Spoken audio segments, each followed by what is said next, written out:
In this 4-part series, get an inside look on the making of one of the most anticipated titles in gaming history. This is Inside Assassin's Creed 3. Ever since Europeans arrived in North America, they had been involved in shipping goods back and forth across the Atlantic Ocean. In order to make this economic system work, the British tried to control the goods that are going to the colonies. And it was this goods coming back and forth which made a few places on eastern North America important. Whether it's the Boston Tea Party or the Boston Massacre. Fire! We have these big historical events that we can situate our game around. All of these events that people have a rough understanding of, but they've really never experienced.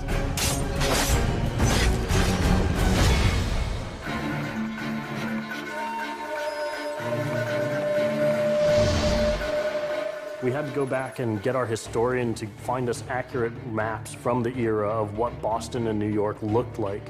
These are actual replicas of the cities.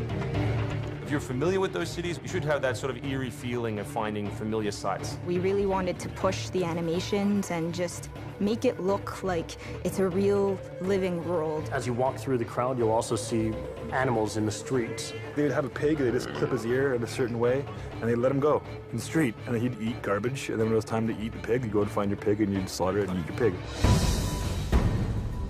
We've got a lot of new ingredients that just bring a new, fresh feeling to the gameplay inside of the cities.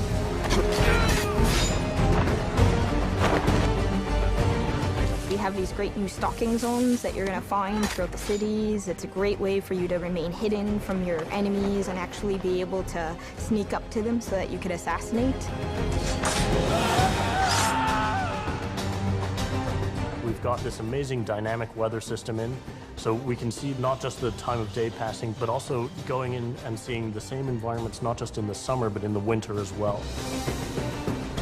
Even though it's a much more condensed area in the city, you actually have to be more careful. There will be carts moving past, so as you're running along the buildings, escaping some snipers, you'll be able to just dive off into a hay cart that's driving past. You'll be able to jump out of that, free run quickly through the streets, through a building, and jump out the other side. See people inside freaking out as you run past through their kitchen.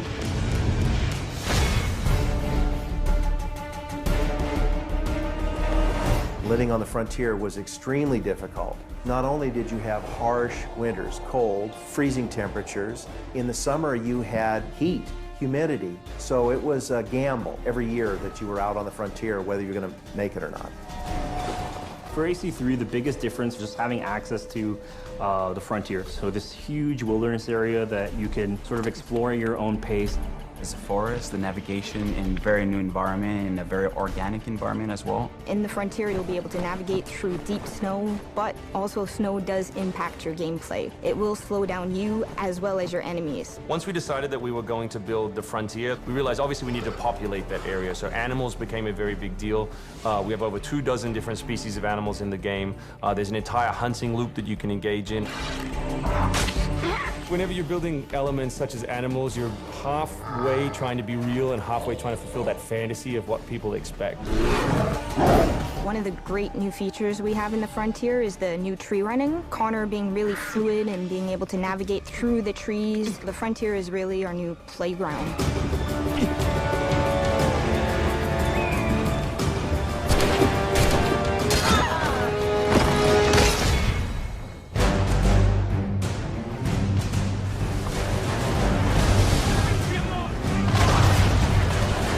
This war at sea was truly a global war and involved not only the British, but the French and the Spanish and the Dutch.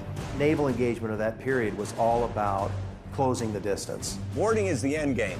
You've got to be able to close with the enemy, get alongside, then get on board to steal his ship. You want to take that ship intact if you can, because that's where you get your prize.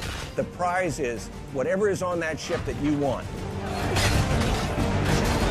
Naval warfare was absolutely decisive to success in the American Revolution. Commerce comes by sea, at the same time invaders come by sea. You control the sea and you control the conflict. It's a huge part of the historical period. The Revolution is won pretty much at Yorktown by a blockade of ships. You know, we can't ignore this part of the history. This is critical.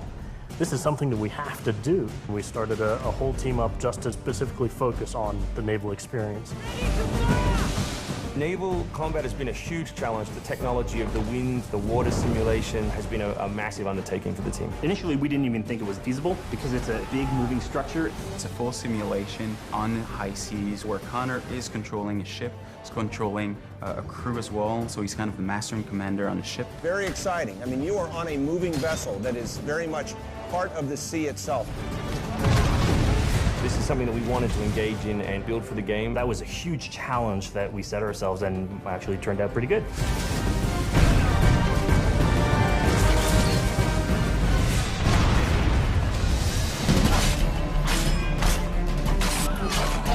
If you haven't played any Assassin's Creed games before, we really think this is a great point to get on board. It is a new story, it is a new character.